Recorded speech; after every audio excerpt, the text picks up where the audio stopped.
Are you learning all about CSS Basics for Beginners and want to know all about the CSS color property and what it is and how to use it in real-world projects? If so, you're in the right place.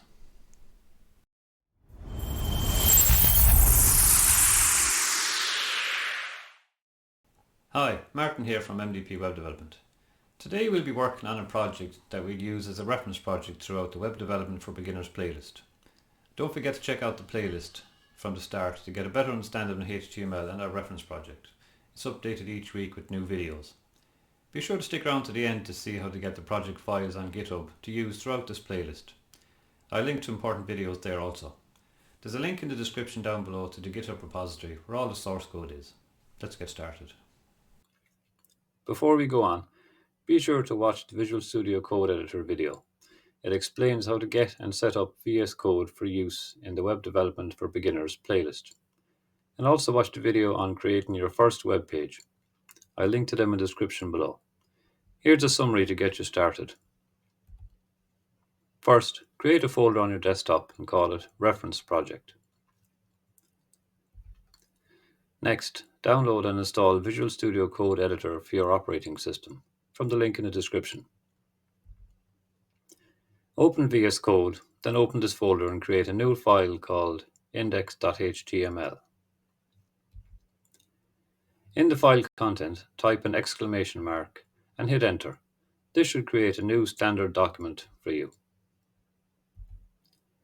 Open the file from the desktop folder and it should be a blank page as we have not put any content in it yet. If you get stuck, just watch these videos first. CSS colors. Colors are a huge part of all web development. Colors can be specified using names, hex values, or RGB, which means red, green, blue.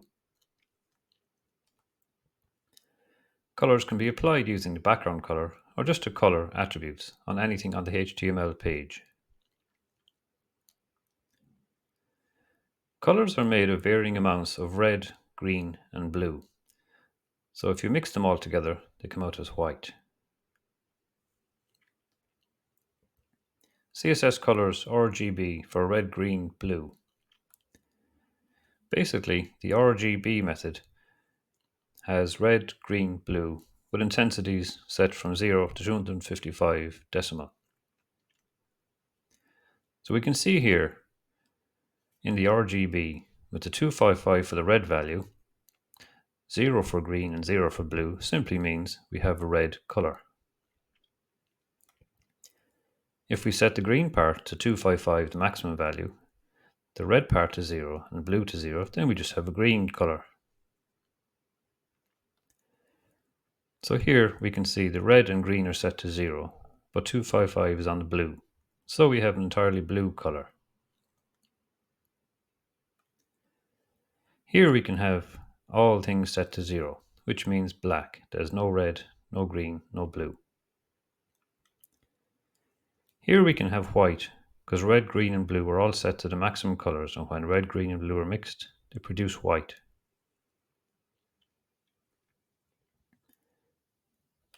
Color hex values. Hexadecimal means multiples of 16 as opposed to decimal. So it goes from 00 to FF. It's the same thing as having 0 to 255 in decimal. So we can see on the left we have a hash to denote the hexadecimal. Then we have red, green and blue. We can see here FF is the maximum value and we have 00 for green and 00 for blue. So again we get the red color. Next we can see we have red set to 00, green set to the full value which is FF, and blue set to 00, so that gives us green. Finally we can see red and green set to 0 so they won't show, and blue is set to FF, the maximum value, so we have the color blue. Here we can see all values set to 0 which gives black. And here we have all values set to the maximum, which gives white. Red, green and blue mixed together gives white.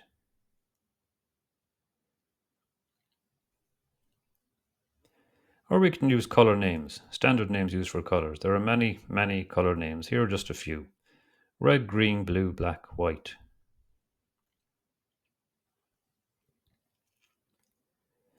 Here we can see an example of a H1 with the color set with the RGB value for red. 255 is the maximum value for red. Green and blue are set to zeros. Here we can see a H1 with the color set to red using the hex value. Again, FF is maximum value for red, then the zeros for the green and blue. And finally here we can see the same H1 with just a color name red set to red. Hi, before we move on, please don't forget to like, share, comment and subscribe so you don't miss out on any upcoming videos. Thank you. So now we're going to open Visual Studio Code and our project and a browser window on the right to preview our project. It's going to go to our desktop and double click on Visual Studio Code. Then we're going to go to the Explorer view and open folder. And mine is on the desktop, so I'm going to go Desktop, Reference Project, select Folder. And here we can see we have our HTML file. If we open the browser view, we can see the reference project folder and the index.html file we created. Now to see the browser window on the right, if you have the live server extension installed, you'll see Go Live button down here on the bottom. And if you haven't, you just have to go out to your desktop, open the folder, and click on the index.html file. So once you've clicked on that file, we're just going to click this Go Live button here. And that'll start up a new browser server window for us. So a handy shortcut for Windows to put something on the left and right is to press the Windows key and then right or left arrow and release the Windows key. Then select the one you want on the left or right. So I'll close this panel. So another handy shortcut for Windows is the zoom key. If you press CTRL, then the plus to zoom in and negative to zoom out. So we can see here we have our Windows browser on the right. So the only difference if we had to open this manually on the desktop and click on the file is if we make changes on the left in our code editor, you would have to click refresh on the right to see it. So here we are in our reference project again. We can see from the last time we've set this H1 to color red and background color green in our CSS file. So this time we're going to actually set the colors of the main sections. We can see the HTML reference section, the CSS reference section, and the JavaScript reference section. We'll set the main background colors of these using a CSS class. We're going to use a CSS class so that we'll say the HTML section, give that particular colors. And if we create something else in our document that we want the same colors on, we just have to put the HTML CSS class on that. So let's go ahead by just removing this ID from the H1 to bring it back to normal again.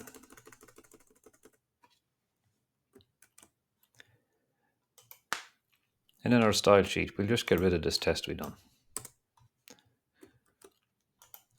Now let's go ahead and change the colors. First of our HTML section, so we go down to our HTML section here. Now to use a class on this, we need to assign it a class name. So as we've seen earlier, we can go class and hit enter in vscode, and that will autocomplete the equal sign and the quotes. And we're going to call this HTML colors. HTML, and a standard way to name it to make it look easy, nice and see it easy is to go HTML-colors.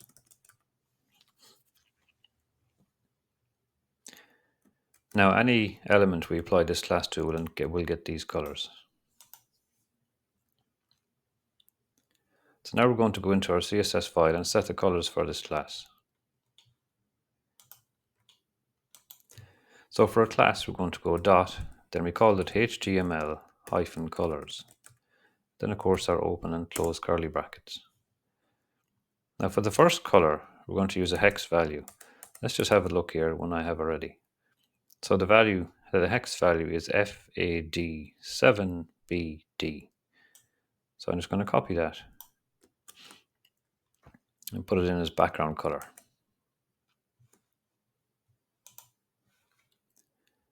So we're going to type background color, background hyphen color, and hit enter. VSCode will autocomplete the colon and semicolon. Now we type hash for hex and just paste in our value. Now we can see the HTML reference section has just changed color. If you don't see it, just click save on your project or refresh on your browser.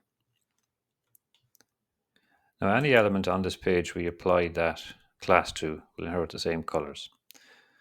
So let's go ahead and do the same now for the CSS section. So we scroll down to the CSS section.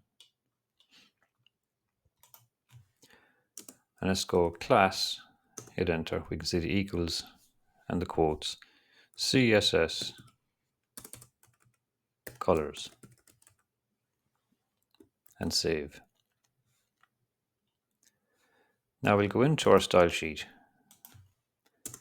And this time we're going to do an RGB, red, green, blue color scheme, color code. We're going to go dot. CSS colors is what we call the class. CSS hyphen colors. Open and close curly brackets. And here's the RGB value we'll use. 205, 205, and 243. Red, green, blue. That means red has a value of 205, green has a value of 205, and blue has a value of 243.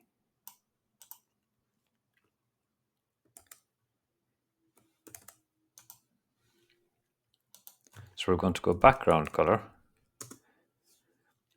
and in between the colon and semicolon, we're going to go RGB. So we're going to go 205, and for the next one, we're going to go 205. And for the last one, we're going to go 243.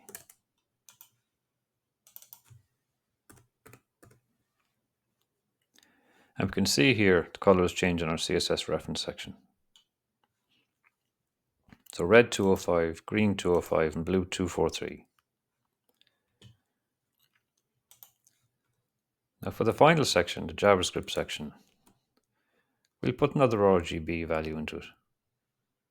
And we call it JavaScript colors. So we'll scroll down to our JavaScript section. We'll go into the section and call the class JavaScript colors.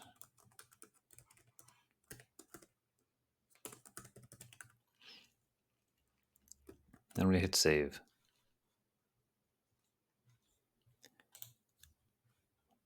This time I'll just copy out the line. Background color RGB 236 236 123.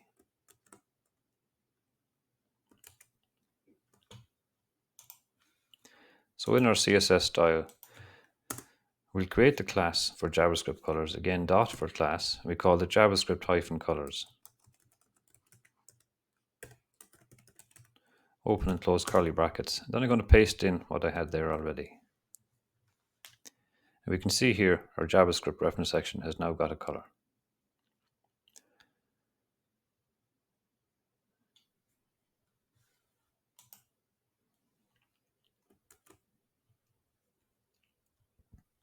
Again, if you don't see the changes, just click CTRL-S or File Save on your project or refresh on your browser window.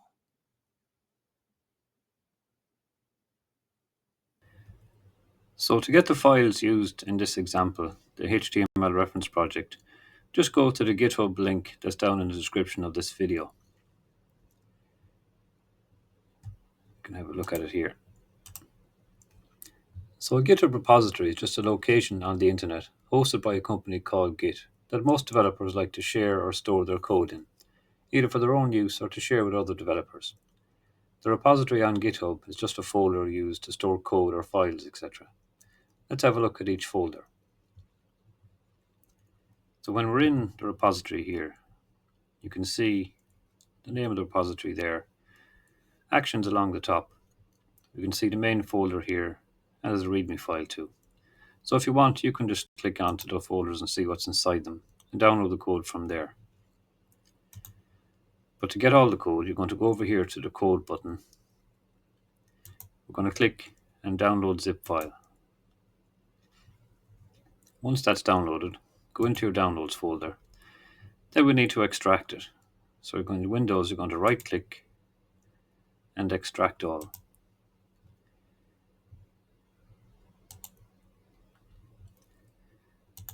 Now let's just have a look at these files in VS Code. So we're going to go to our desktop. We're going to open up Visual Studio Code. And now we're going to open the folder that we just extracted. Open folder on the left. And we're going to go to Downloads. And here we are. And you can see here on the Explorer view on the left, there's the folder we can click to expand. And here's the reference project folder. And here's the HTML file, so we click on that, and there's the code. You can use this for reference or to rebuild your project if something goes wrong. Hi, I hope you found this video helpful.